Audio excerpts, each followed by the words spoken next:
Mariam Abu Ali. I am the sister of Ahmed Abu Ali, and we're on the wrong screen, but this man right here is my brother. So yesterday, I got a phone call from my parents early in the morning. My parents get to see my brother at most once a year. Sometimes one of us gets to go with them. We're 5 siblings in total. And the journey to see my brother is 1,400 miles from home. My parents have to take 2 flights and then rent a car and drive 90 miles to the 80 Max of Florence, Colorado. The trip has to be requested at least a month in advance, and they have to receive written permission in order to be able to see him. The trip also costs a minimum of $2,000, hence the reason why it's only once or twice a year that my family can make it out. And that's a minimum of $2,000 for 2 people. If one of us joins my parents, that's probably an additional $1,000. So they called me yesterday and they told me that they had gone in to see him for their visitation, and they've gone through the security protocol, and then one of the guards came over and told them that they couldn't see him because the inmate phone system was down. And so my mom was clearly very upset, and she said, this is ridiculous. We've booked this trip months in advance. We've informed them that we're coming to see him. Why would the phone system be down, and why would it be down for an entire day? So I made a phone call to our attorney at the Center for Constitutional Rights, who quickly sent out a few emails and made calls to the prison facility. And within an hour of her making phone calls and sending emails, they called my parents and told them they can come back in for their visit. So as I was reflecting on this incident yesterday, I thought, how many inmates in the US prison system have a national attorney or an attorney at a national organization on speed dial to call when something like this happens? The amount of times I've heard of families going to visit their loved ones, driving 5, 10, 15 hours, flying across the country because they're not in the same state that the family lives in, and being turned away entirely. So not only is the prison system, not only is the prisoner within the confines of an inhumane system, but their families are also bullied, and no one knows about it. So this all started in June of 2003. It was June 16th, 2003. I had just come home from a final exam. I was still in high school, and I saw about maybe 5 or 6 FBI SUVs parked in front of our apartment building, and a few more police cars. And in my heart, I had no idea what was going on, but I knew they were there for my family. And how did I know that they were there for my family? Because almost every Muslim family in my community, their homes had been raided. And there was this general climate of fear. Everyone at school was talking about it. People talking about their homes being raided.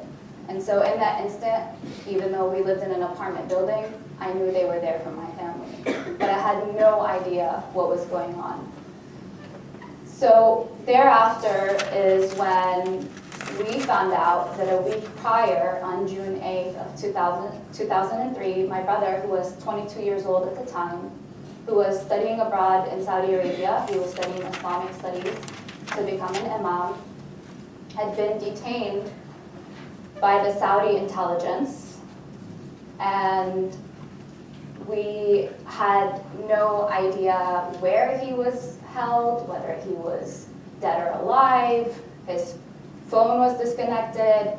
We were trying to make phone calls to the U.S. Embassy, to his friends in Saudi to figure out what was going on. All we knew is that he had been detained.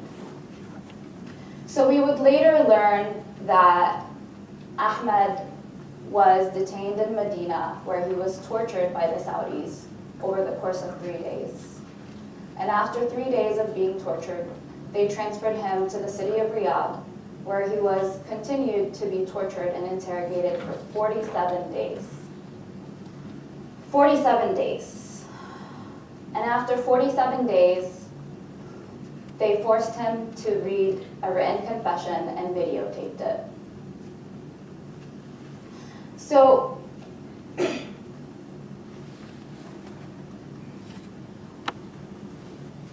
this was all happening with the involvement of the FBI. So the FBI was there watching his interrogation through a one-way mirror. They were telling the Saudi intelligence what questions to ask him. So they were part of his torture and interrogation. Still, we had not heard from him for at least another month, when Ahmed finally got a visit from the U.S. consular, from the U.S. Embassy, and we got our first call from him. Still, he was a U.S. citizen who was detained without charges at this point. And he would continue to be detained for 22 months without charges. So again, the FBI was fully involved in his detention and his interrogation, and they had made threats to him that he would be declared an enemy combatant and that they would send him to Guantanamo Bay if he did not cooperate. So all at the same time, the U.S. was telling us that this was not a U.S. case. This was a Saudi case, and we have no idea why the Saudis are holding them, why they're holding him, but it's not a U.S. case. And at the same time, the Saudi government is telling us this is not a Saudi case, this is a U.S. case. And we don't know why we're holding him, but we're holding him at the behest of the U.S. government. And this would go on further, and my family would continue their search for answers. And we had even received an email from the FBI stating that we have no further interest in Mr. Ali. And that was also documented in the Washington Post. Finally, a year after his detention, we met with the State Department with an official named Matthew Gillen, who told us that there was no investigation and that they will be putting in a request to bring Ahmed home. And here we are thinking, this is going to be over, Ahmed's going to be brought home, and then nothing happens. And we just continue waiting for nothing to happen. So finally, my family contacted human rights attorneys and organizations who decided to file a writ of habeas corpus. And that was filed on July 28th of 2004. And on December 16th of that year, we won the case. And the judge ordered discovery, and I'm going to quote, he said, "There was at least some circumstantial evidence that Abu Ali had been tortured during interrogations with the knowledge of the United States." At this point, we're overjoyed, and we're thinking, our nightmare is going to come to an end. But rather than complying with the discovery, the U.S. government decided to bring Ahmed home 2 months later and charge him with terrorism-related charges. So in February of 2005, my brother was charged with conspiracy to provide material support to terrorist organizations. And as you can see, there are several counts of conspiracy. And then later on, they decided to add a few more charges. And they said that my brother was conspiring to assassinate President Bush. Now, what was their evidence? The only evidence, and this was the crux of the case, was the confession tape that they had obtained from the very beginning of his detention in Saudi detention. So they've had this tape for 2 years, and it's only after they lose a case in court that they decide that they're going to use that to convict him because he's so dangerous, when having at the same time told us in written statements that there was no active investigation. So again, you know, if you look back at the newspapers during that time, everyone was saying the case was flimsy. There's no way this would result in a conviction. That the charges were preposterous. In fact, when the charges were read in court, it was the courtroom was packed with supporters from our community, and people started laughing because it was just that outrageous. Because everyone in the community knew my brother, and everyone knew that there's no way this was in any way actually true. So the judge actually denied, he refused to present the jury with the defense torture expert witness report. My brother was examined by 2 torture experts who had testified that my brother had been tortured, and still my brother was convicted. And he was charged with 30 years, and this with the judge himself saying that his conspiracy, so-called conspiracy, did not result in a single actual victim. The government was not happy with a 30-year conviction, so they appealed it. And my brother was resentenced to life.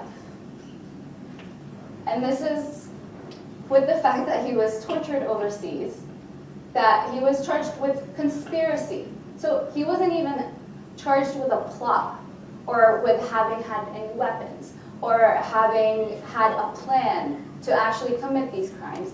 It was conspiracy. And this held up in US court.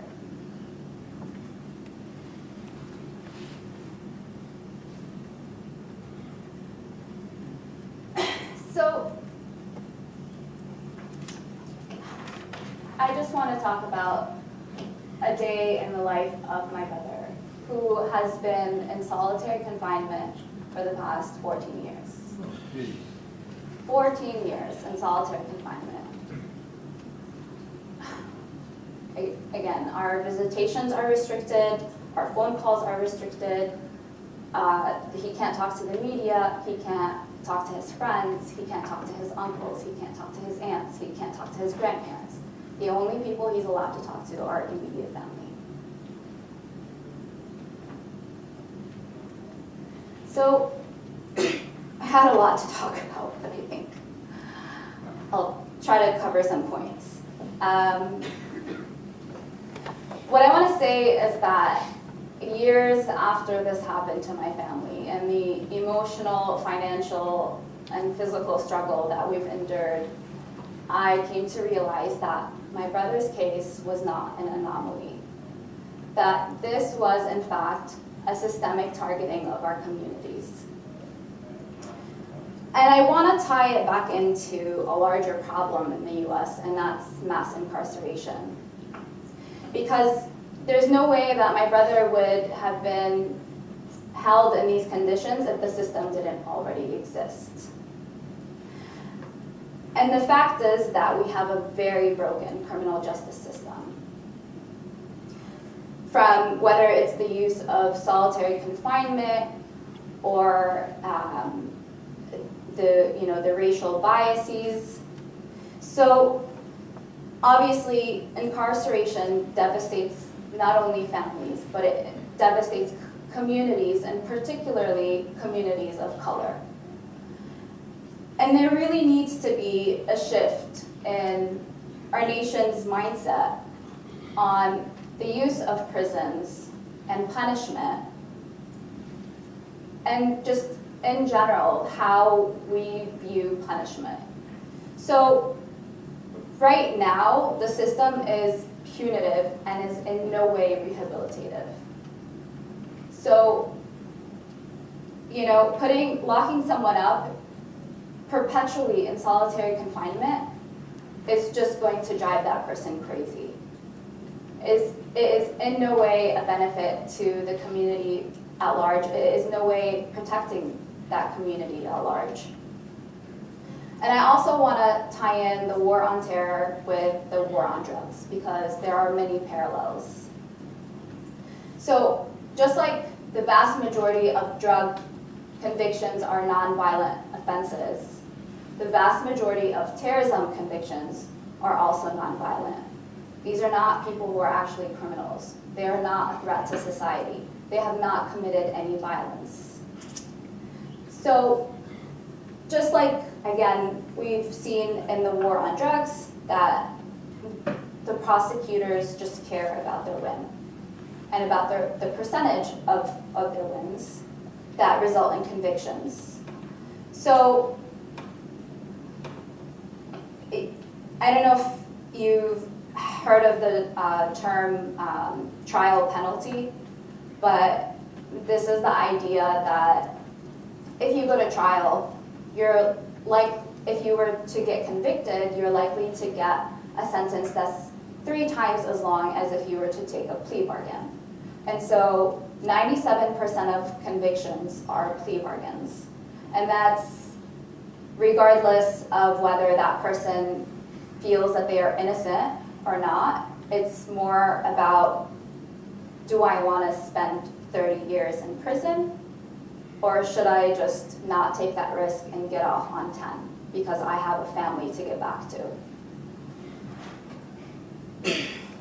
So despite the fact that a trial by a jury of our peers is a constitutional right, it's for some reason criminalized to an extent. If you're in a situation where you feel like you have to take a plea bargain, and clearly, my brother did not take a plea bargain because he maintains his innocence and he's gotten life in prison. And I also want to talk about the racial bias in the system. And what it boils down to is the discrepancy in how white people versus colored people are charged and convicted, when despite similar rates of drug usage, a black man is nearly 4 times as likely to be arrested for marijuana use as a white man, right?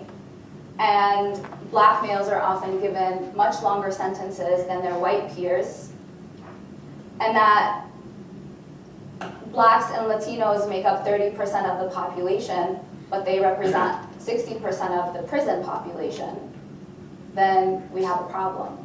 And similarly, in the war on terror, when my brother, who was charged with conspiracy, gets life in prison, meanwhile, a white man in Maryland actually has a plot to assassinate President Obama and gets 5 years.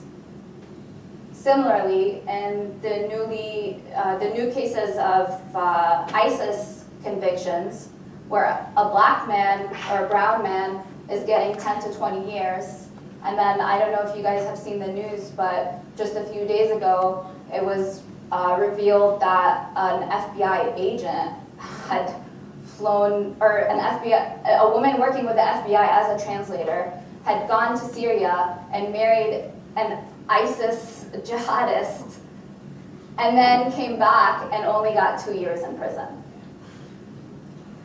So clearly, there's a problem with the system. And finally, my conclusion is that nothing happens in a vacuum. So, we've all seen the sharp rise of Islamophobia, And, you know, we've all heard about the Trump Muslim ban. You know, this anti-immigrant and anti-Muslim sentiment and the rise of white nationalism. Again, nothing happens in a vacuum. We didn't just magically get here, right? So the past 15 years of the war on terror have resulted in where we are today. This is just the culmination of that endless war on terror, on the policies that allowed for the current rise in white nationalism. You know, whether it's spying to due process, free imprisonment, to torture, to assassinations of US citizens.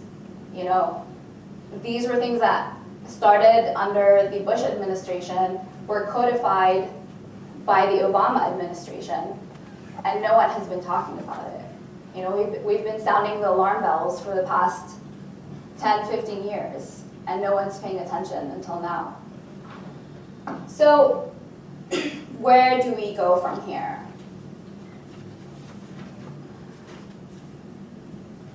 I guess for me, it's identifying the connections between our struggles. Because, you know, the war on terror has resulted in, 800 convictions. But if I look at how other communities of color have been impacted, and the sharp increase of our prison population, we went from 300,000 in the 70s to over 2.3 million inmates. That's just nuts. We imprison more people than China, more than Iran, more than Russia. It's crazy. So this is a system that needs to be tackled by all of us. And the only way we're going to do that is by forming alliances. So pretty much I'm hoping to see a mass movement based on alliances between different communities, whether it's communities of colors or their allies.